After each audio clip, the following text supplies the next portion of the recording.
it's good to have an identity with your work and to identify with it. Where I think life gets challenging is if it's the only identity I have.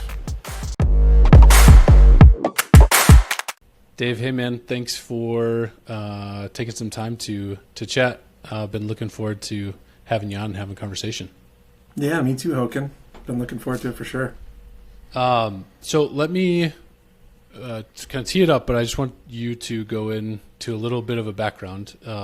You have a lot of different experiences, which I want to touch on a couple of them, and that's why I wanted to have a conversation with you. But maybe just give folks a bit of a background, who you are, kind of where you've been, and then hold off on kind of what today looks like. We'll get into that, but maybe before kind of leading up to what you're doing today, what have been some of the big chapters in the journey so far? Yeah, I'm a farm kid from Iowa, and I kind of grew up around the trades and around a lot of hardworking people. And so, I was thinking about, you had mentioned that question ahead of time, and I was thinking, there's really kind of two categories, I would say, that my career and kind of life has kind of flown through. And one has been helping professions, and the other one's been the trades. And they've kind of I've ping-ponged a little bit back and forth between them with my entrepreneurial, just, constantly looking for new things to do and kicking off different ideas, that kind of thing. But really, it's been those two buckets have been my main buckets in my career so far. And maybe showcase the trades. What's been your kind of bouncing into the trade space where we are more broadly? Yeah, that's funny. I started off as a laborer, right? And I was shoveling concrete in high school. Oh, okay. And so I did that, and then I got into more of a builder space in college. I worked for a builder in Wisconsin, and then once I got out of school, I was doing a couple of different things, and then I was actually moving back toward the helping space more so. But as things turned out, my wife and I got pregnant. We kind of looked at each other as like, okay, we got to go. And, she was in school getting her master's at the time in marriage and family therapy, actually. And I was like, I'm going to go and get a job. And my friend recruited me to College Pro Painters, which was a painting company that I don't think is anymore, but you've got some connection with. Yep. So I started off with them, and ended up being was with them for many years in several different roles, from working as a franchisee painter to actually working for the franchisor. I was $1 billion trades company. Yeah. That was started by some painters. It's just crazy what they grew out of that thing. Yeah. Totally, man. Yep. Then I started a little contracting company after I left that painting company too, and did that, and so a little bit of everything. Yeah, and that's how we got to know each other. Started a contracting company that Aleph partnered in, and that's how you and I started to work together had some overlap for a period. But that's not what you're doing today. So maybe talk me through. Give it over you. What's your world look like today? Yeah, so it's funny. COVID had a little bit to do with it, right? When COVID hit, we were trying to figure out, okay, how are we going to work our way through this? We're trying to figure out some cost cutting and that kind of thing. And I remember going man, we had started up a wellness company years ago, some friends and I, called Wellbeats, and with COVID, that thing blew up. It was a streaming fitness company, Wellbeats was, and they did some mental health stuff, did a bunch of different things. And we ended up getting that company grew so quick during that time. We got an offer, and we exited that company for almost $100 million. And Bro, it was so kind of, crazy. It was just nuts, right? I could go on and on about the journey of starting a company with a few people to getting private equity to the sale and the ups and downs of that, for sure. That's a saga in and of itself. And you hear $100 million, and some people saw it in the newspaper. They're like, oh my God, are you rich? I'm like, well, we gave away a lot of the pie along the way, right? But it was a great exit for us. We did really well. And, what it came down to for me was hey, I want to get back into some helping profession here.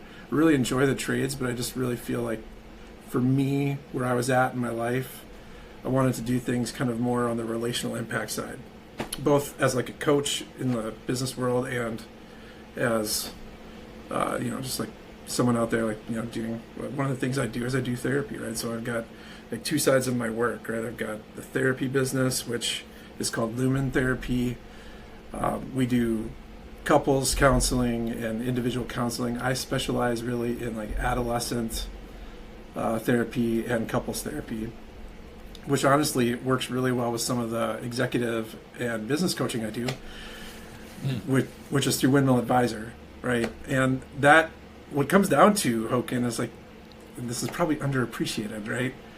Like a lot of people in the, you're in relationships, you're doing your business, you're starting your trade, you're getting your business going, and the grind of it wears on your relationships. And there's just a lot to learn there. It's kind of funny, right? Because like as people in the trades, more often than not, we got something we're good at, a skill. But the things we're not taught is there's not a lot of like information on like, how do I run a business, right? Like you didn't probably get that training. Maybe some people did, but a lot of people get in the trades, they don't have that. And then number two is like just all that like relational skill, leadership, like all of that, like a lot of that too, like is a skill you really have to learn as you grow. Totally, man. So yeah, I think it's incredibly undervalued, underappreciated. That's a big reason why I thought of you in having a conversation. And I've said this before too, and I think in previous conversation on the show here, but I heard this analogy, really, really stuck with me. Business is far more like poker than it is like chess, right? Where business is not just chess, where it's just simple strategies that you just need to know the exact thing to do. It's more like poker. There's some things that you can control. There's some things you can't control. And in any arena in life, if there's things that you can't control that still are you're subject to, that's gonna bear on you. That's gonna influence you, and you got that just gets into that kind of emotional regulation, intelligence space. And so we'll get into more of that. I'm just curious for you personally though, like what about your experience, and maybe, I don't know, sometimes whether it's a person or an interaction or an experience, like what drew you to this type of profession, like this type of practice, and wanting to make that like your career? I think I've been highly affected by the coaches and mentors in my life over my career. And one of them was, being in college, I think one of the unique things about that company was how they came alongside people and developed them. And that was highly influential. It was really rare, right? You got this trades company. It's out there, everyone's just kind of grinding, painting houses, college students, like they're just, all over the map, right? But what they did great was they they actually had a psychologist that was basically on staff for the company. And really created a bunch of training, and a bunch of the coaching modules and that kind of thing that they did to develop people were done with a kind of a mental health and like just psychology underpinning. And we got introduced things like the idea of like a transition curve. I don't know if you guys use that, but we used that was old school college pro. They kind of brought that in, and so that was highly influential. And I just had a ton of mentors that would come alongside me. It's funny that guys that were running Fortune 500 companies down to guys that were running businesses like us, like onesies, twosies, and had done it. But we're kind of like, hey, listen, if you got to have staying power, if you want to get to where you want to get, you're gonna have to work on you. You have to invest in you, and if you don't do that, your back's going to give out on you one day. You're going to, eventually get hurt. Something's going to come up, and, then you're going to be done. So it was a big deal. And I think I've had a bent my whole life toward personal development. It's just something that I've been interested in, and leadership and coaching have been things that have brought me a lot of joy. So yeah. Okay. So as you have appreciated those experiences and then maybe, had that natural bent to it, I think we would both agree, like we did, that this is maybe a topic that's underappreciated. Maybe it's given lip service to a little bit more in 2024 than it was in 2004. But it's, I think, still vastly underappreciated. As you've kind of been inclined towards these things and appreciated these experiences, why do you think some people don't appreciate it more? Like, what do you think keeps people from seeing it or just appreciating? And maybe too, sorry to stack questions here, but like, what is it that they don't appreciate? Maybe define it a little bit. That's interesting. Well, I think one thing that's inherent, especially in the trades, right, which I know is what you guys deal a lot in, is so you mentioned emotional intelligence earlier, and you know, like, depending on what model you're looking at, they'll probably like try to put buckets on like what is emotional intelligence. It'll be some combination of self-awareness, self-regulation, empathy, or social skills. You know, like things like that, right? And there's some stuff like you hear a lot about self-regulation in the trades, right? Like go control your temper, go deal with it, whatever. A lot about self-regulation. But when it comes to like self-awareness and empathy, like it's actually, a lot of us were brought up in a world was like rub some dirt on it and get back after it. Sure. Right? Totally. So like spending the time to actually like be self-aware, like think about emotions and like what's driving me to do the behaviors, respond the way I'm responding. It's like we're told not to think about that stuff, actually. But that is the stuff that more often than not holds people back in their careers, right? Because there's this reactivity to them. They don't even understand it. They just know that person really ticks me off, or this situation, I'm upset with it, and don't know how to deal with it. Don't know how to like. They can do the self-regulation of like, white knuckle gritting it, but like that can't get past that reaction inside themselves when it comes up. So I think that's probably the thing that's most underappreciated is like learning like, why am I even reacting this way to this stuff?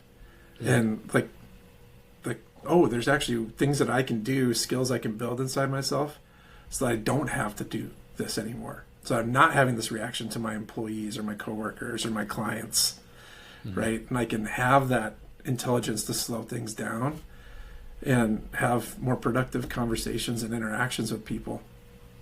Totally. Now, are you working, like most of the folks you're working with are business owners? Is that true to say? Yeah, a bunch of people I'm working with are business owners. That's a pretty good chunk of my clientele. Yeah, and I think that's probably the majority of folks who might consume this conversation. Like, what do you think are, on some of those, like on that emotional intelligence piece, what are some things that you often see the business owner type? And I think that could be a personality type inclined towards it. Or you can have different personalities that are in the situation of owning a business. And so therefore there's commonality of the types of things they have to think about, the types of things they have to deal with. Mm-hmm. Like, are there any like core themes or kind of patterns that you're seeing of things that you're often working with your clients on, helping them? Like, what's the common struggles, maybe, is a way to ask it. Yeah, I mean, there's a drivenness that is required to being a business owner. Like years ago, I was having a conversation with my mom because it's been like 20 years since I've had a job, or applied for a job. And it was like one of those seasons where it was kind of more famine than feast, right? We were kind of like trying to get some things off the ground. And, there was a period in one of the businesses where we didn't take paychecks for 6 months. Mm-hmm. And my mom was like in HR, she's like, "You're so talented. Why don't you just go get a job? You'd get, someone would sweep you up in a heartbeat." And I was like, I think I'm unemployable at this point because like I'm just so driven and wanting to do things my way, and I got an idea about it, and I think that was a strength. And that also, as like I've grown, like as I'm realizing, like, oh yeah, there was a growth edge there for me too, right? Of like, okay. Yeah, that grit, that determination, that I'm like, I'm going to figure this out on my own, that self-determination was what took to get through those times. And, there's relational costs to that, right? A lot of that drivenness, a lot of times, it requires singular focus. And oftentimes what gets left behind in the wake of that are relationships. And, in the short term, it probably feels okay, but, long term, it's if you're ending up getting divorced or not having a relationship with your kids, like all that wealth that you worked so hard to build, all the sacrificing that you did, you end up losing a bunch of it. So it's worth thinking about and trying to find, I think I help business owners think about that cost benefit of like, yep, you can do that. You can keep on doing this. And what's the cost to you right now? And then what's the cost going to be down the road? And just think it through a few clicks and like, are there ways? Because there's always ways to get things done, right? It's just that you get stuck in that track of like, I got to do it this way. I've been doing it this way. I saw this guy do it this way. That's the only way it works. And of course, the world's a creative place, right? There's always more than one way to make it happen. In what you've seen, like maybe the topic of, let's say you're working with somebody who is like being held back. So maybe they're experiencing, they're not achieving what they want to achieve. They're kind of looking for breakthrough. Do you think that those instances, I don't know, from your experience, obviously this can vary person to person, but like, I'm curious of kind of the internal emotional roadblocks, and then there, I think, can be like external emotional roadblocks. And what I mean by that is, I think somebody can not, have issues dealing with team members or dealing with people effectively. And then that can be a roadblock. I feel like also people could have internal issues that whether it's self-esteem or, I don't know, other things. Like, do you feel like you see more one or the other, like in kind of that entrepreneurship group? So we'll do kind of two things. One area we will explore, and it's really, I think it's fun for me to help people start to think about this because often they haven't, is the idea of limiting beliefs. It's like just these, like, they're sort of like under the surface. Usually they come out like actions or like just like little sayings that people will just say without really thinking, that are like these actually really firmly held beliefs that they go like, oh, yeah, I guess I do think that, but I didn't realize I was thinking that, and that had so much power over my decision making and behavior given in any given day. So that's like one piece of it, is like exploring those kind of unspoken beliefs. And then it's like conflicting values, right? Which we all have, where it's like, I care about this thing really deeply and I also care about this thing. And sometimes they butt up against one another. And then what do I do? And that gets people really, really stuck. And then helping to be able to kind of just like process through that, work that out, make decision trees on like, okay, like, what's going to be the most important value in this particular instance, and process through that versus just kind of like being in a constant loop where it's like, I just can't make decisions and I'm stuck. Yeah. So limiting beliefs. I'm glad that you mentioned that. I think this is something transparently that just the concept of limiting beliefs is something I struggle with too, because I think we've all met people that they have, like, you wish they had more limiting beliefs, because like they talk and it's idea after idea after idea, one day. And I just read a quote recently that was really good. It said, tomorrow is the devil's day, but God's day is today. Just the idea of like kind of what you might do or what you could do. It's like there has to be some pragmatism and practicality to like actually getting stuff done today. But I think self-limiting beliefs is like going too far to where you don't think about tomorrow at all. You don't think about kind of the future.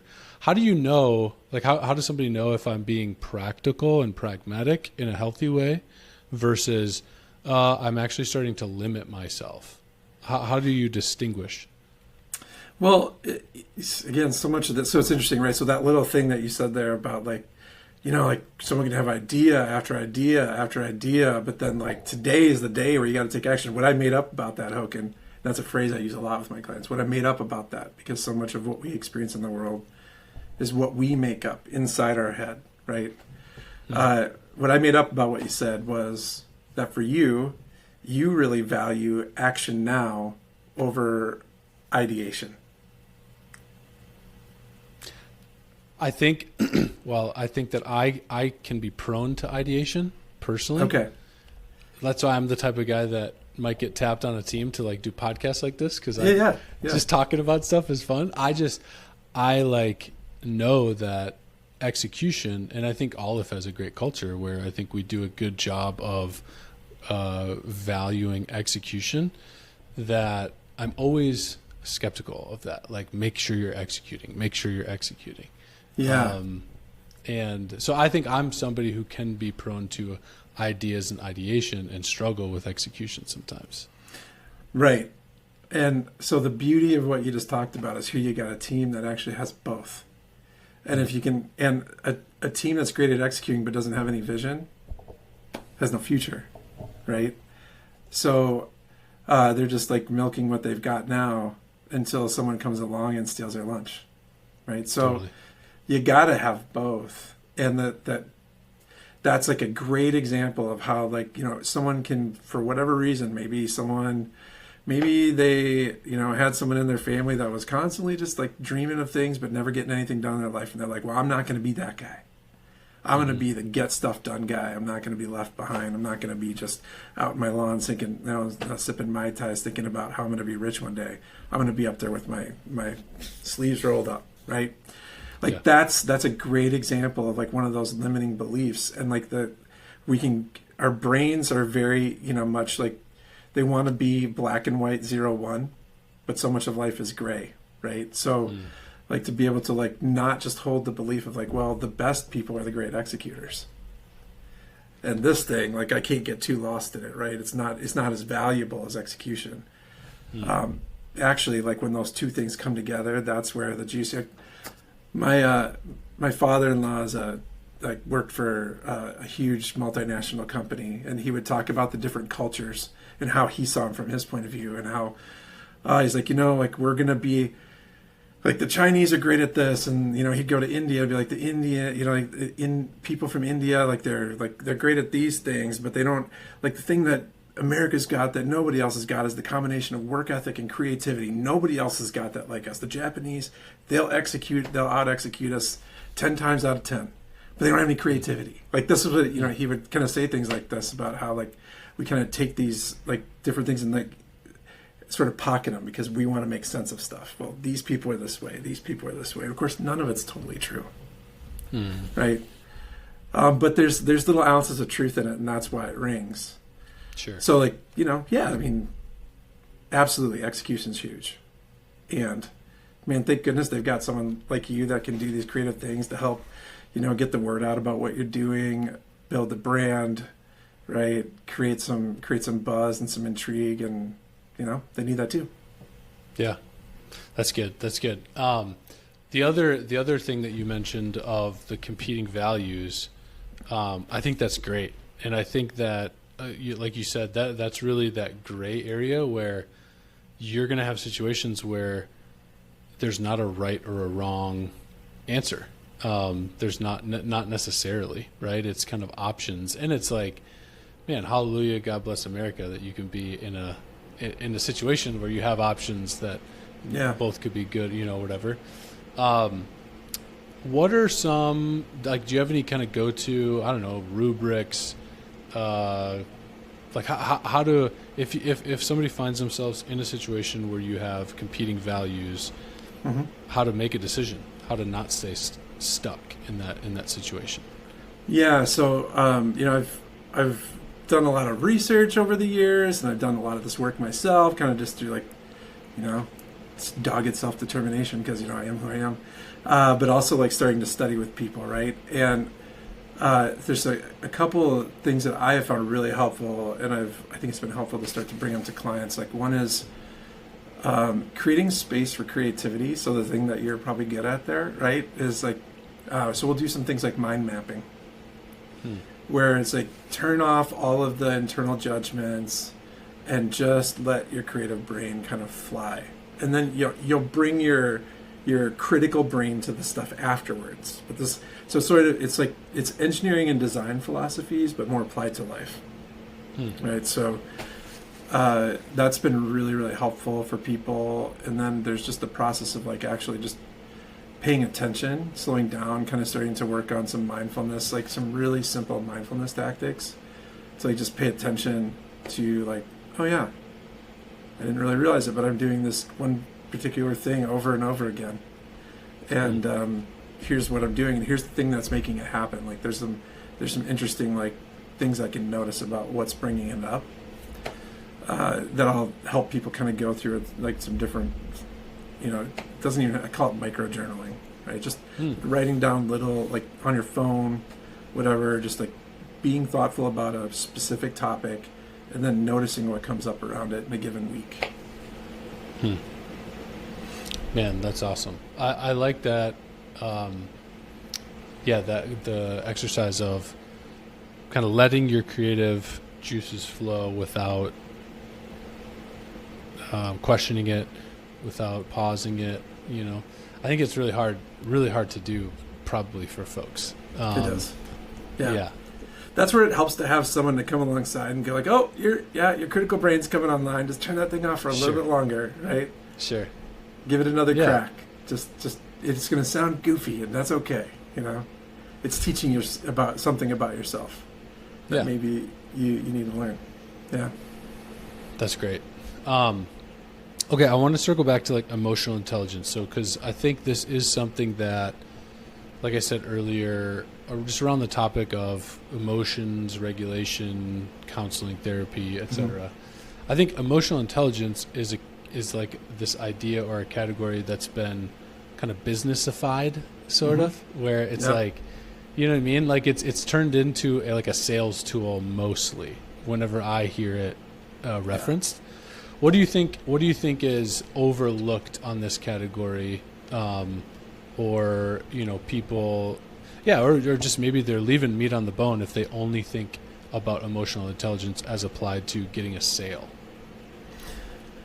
Yeah, I think probably this is where my bent comes in a little bit, and what I'm doing in my own work in my life, and what drives me from a value standpoint is like just the relational side of what we do, right? So much of that becomes transactional, and human beings are wired for connection, like it or not. We all need it. And we need it to different degrees, and we need it in different ways. But I think from an emotional standpoint, like having the ability to kind of like understand what's driving other people from an emotional, empathic standpoint. The social skills, right? That's the stuff like, as a sales guy or whatever, you got to have that stuff. That's like that's table stakes, right? But like being able to understand what drives me, and like be able to use that appropriately when it's helpful, and dial it back when it's not. And then, that's like that self-awareness and regulation piece. Like in a coaching like philosophy and verbiage, we'd call that boundary work, right? There's like two types of boundaries. You got an internal boundary and an external boundary. And you kind of are filtering information constantly. And like a healthy boundary is flexible, and you can increase it and decrease it when you need to, right? So like this information that's coming at me, this person's yelling and screaming at me, like, is that about me or is that about them? Is there some information I need to know right now? I'm going to take down my boundary a little bit and actually let it in. Or like, are they just berating me to try to make me feel bad and shame me, and this has nothing to do with me, it's everything to do with them? I'm going to put that wall up, and it's going to be like I got this protective barrier. It's going to go ping, ping, ping, ping, ping, just bounce off of me, right? And a good, healthy boundary will do that outside, and internally it's the same thing. Like, oh, I want to say this thing right now. Is that for them or is that for me? Because if it's for me, then I'm going to think it in my head and let it happen and not bother saying it out loud. Right. So I think that relational piece of it's one of the most underlooked pieces of emotional intelligence, because it's like you said, the way that it's talked about, it's very transactional. How do I get what I want from you? Yeah, it's kind of like influence, but as like a means to an end. But whereas like harmony with like amongst the team or environment, and that's such a huge like energy element, man. Like if you're connecting well with the people that you work with, you feel understood, you feel like you can help them and understand them. Man, that's such it's an energy rich environment to be in. Yeah. Feels great to show up to work in spaces like that. Yeah. Totally, man. For sure. Okay, another topic I wanted to hit on with you was I was looking at your website and on there I forget exactly where, but identity was something that you kind of called out as like a core focus, and and this is where I think your experience is very unique.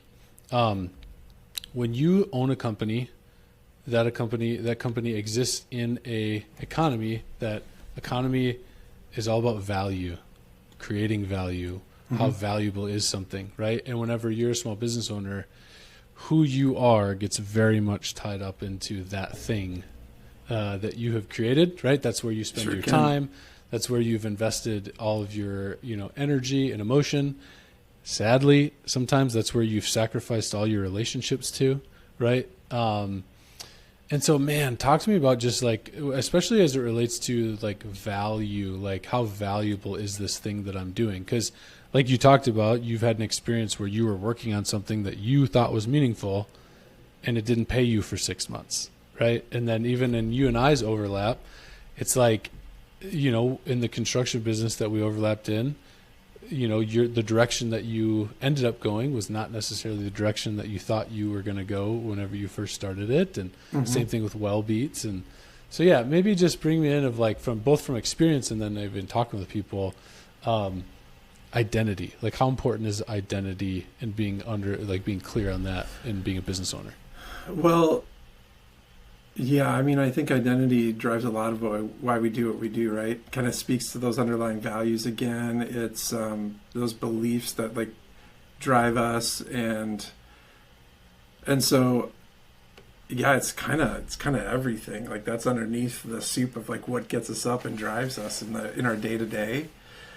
And I guess what I would say about it is, and the thing I challenge with the people I work in is that like it's good to have an identity with your work and to identify with it. Where I think life gets challenging is if it's the only identity I have, right? Because when things go rough, then who am I? Do I have value when my business is struggling? Does it mean that I am worth any more or any less that I've got one of the most successful businesses in the area, right? That's where it gets really challenging and where you can get yourself into trouble on both the good and the difficult seasons. Yeah. I just think the good side of it is the one that none of us believe when we hear it, right? And even now, like that stories, there's just a lot more personal stories out there, probably with YouTube and whatever, where people will say like, hey, I got the success and I wasn't happier. I got the success and it didn't replace blah, blah, blah.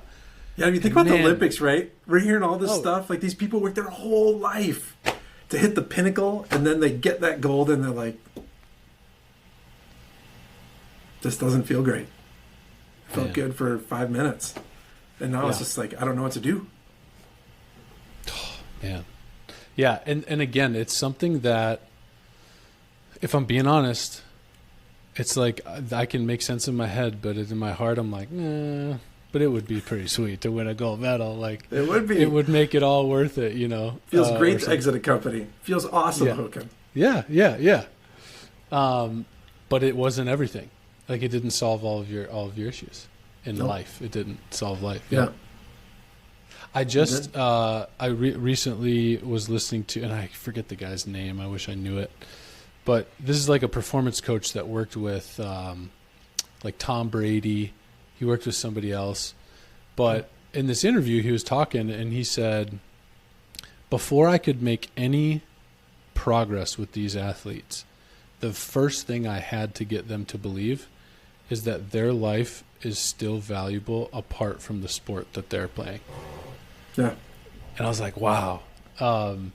And he said that, like, which oddly enough, this seems interesting, especially Tom Brady, because, he hung around a little while, he came back, whatever. But one of the things he said is that Tom Brady, he felt like he really grasped that earlier than a lot of the people that he worked with.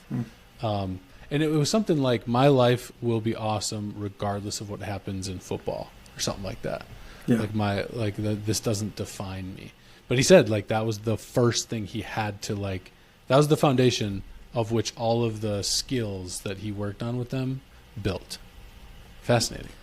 That is fascinating, and it really resonates with my experience. So it feels like good feedback, like, okay, yeah, we're on the right path here, But yeah, like it also just makes good old farm kid here. Sure. It makes good common sense, right? Like, sure. If I've got so much wrapped up in this, then yeah, I mean, at the end of the day, like if things go bad, or things go good, like I'm gonna either think too highly of myself when things are going great, because nobody gets to the pinnacle on their own, right? Like anyone I know that has built a really successful business, they might, regardless of what they say in public, you get them by yourself and get a moment of honesty, then it'd be like some combination of, man, I had great people around me, I got lucky, right? And I worked hard, and that kind of idea of like, proper preparation prevents piss poor performance, right? Like that, Sure. like you put yourself in position to win, and you absolutely, I think we all need to do that, and you can build a business, and something like COVID or economic headwinds can take it down. You have the best idea in the world, and you're just not at the right time, Mm-hmm. Yeah.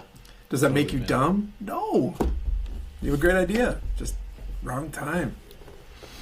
Yeah, that's helpful, and that's again back to that. That's that poker analogy, right? It's like, what card came on the turn? Yeah. It's like I didn't pick that card.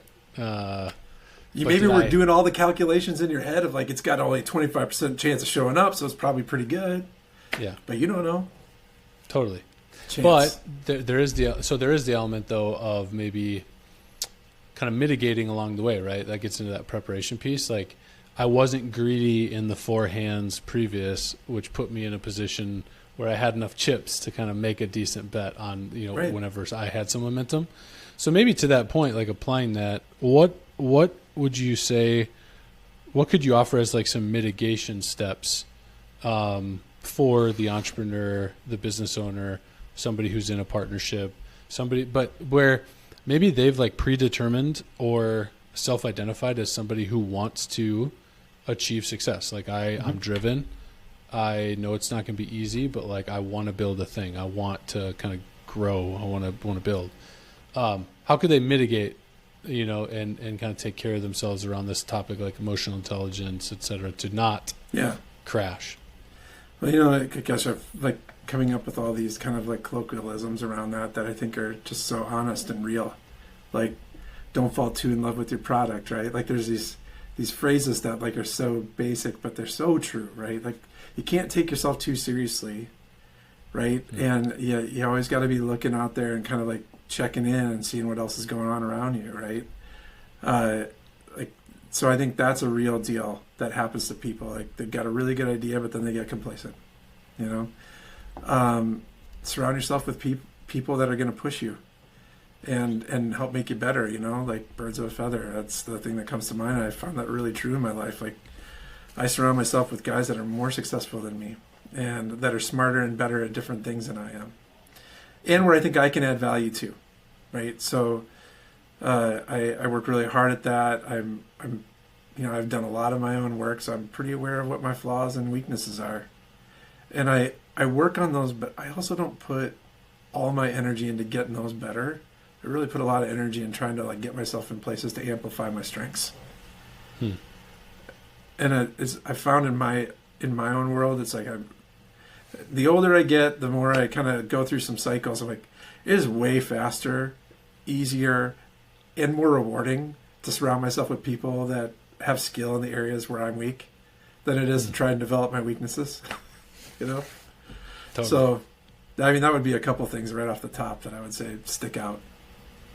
Yeah, man. I obviously like the Aleph partnership is what we're all about, and that's frankly at the core of it. I would say like I don't know, maybe I don't want to overspeak for the team here, but I think they would all agree with the sentiment of like we all partner here at Aleph not because we think we're smart, but because we're dumb and we need help. Or we know that we're dumb in certain areas, right? And so we know that we have things that we're good at, and that's okay. Like that's It's normal. It's normal not to be the best at everything. Yeah. And, it really helps to, make you more productive, more efficient, more effective, to be able to like focus in on areas of strength and be able to lean into them. Right. I think you guys, from what I've seen, you do a pretty darn good job of that. And, I think you do, you work hard as a team too, to try to put people in those places on your team and continue to develop and encourage them to move into the spaces where you see those strengths and can amplify them and help them grow. So yeah, I think that's huge. Love it, man. Dude, well, I could keep talking on these topics for a while. Maybe we'll have to circle the wagons down the road and have you back on. Yeah, we could do a whole session on conflict management. That would be fun. There we go. All right, good. Let's plan it, man. Dude, thanks for taking the time. If folks want to find out more about you, your practice, if they want to get in touch, where can people find you? Yeah, so you can go to windmilladvisor.com or you can email me at dave@windmilladvisor.com. And go ahead and check that out. There's a link on the page where you can just sign up for a free 30-minute chat. We can, connect a little bit. You can tell me about what you're trying to get done, and we can see if there's a way that I think I might be able to engage with you to help you to get to whatever that level is, or get over the bumps and hurdles that are getting in your way in the short term. I'd be happy to do that. Awesome, man. Absolutely awesome. Thanks again, brother. Really appreciate it. And yeah, I think to the folks listening, like, if anything in this episode resonated with you, or there's that little, that dynamic or that conversation or that self-talk that, you've been having that you haven't dealt with, man, deal with it. And I think just having a conversation at least is a great first step. So avail yourself of that. So cool. All right, man. Take care. We'll talk soon. You too, Hoken. Sounds great.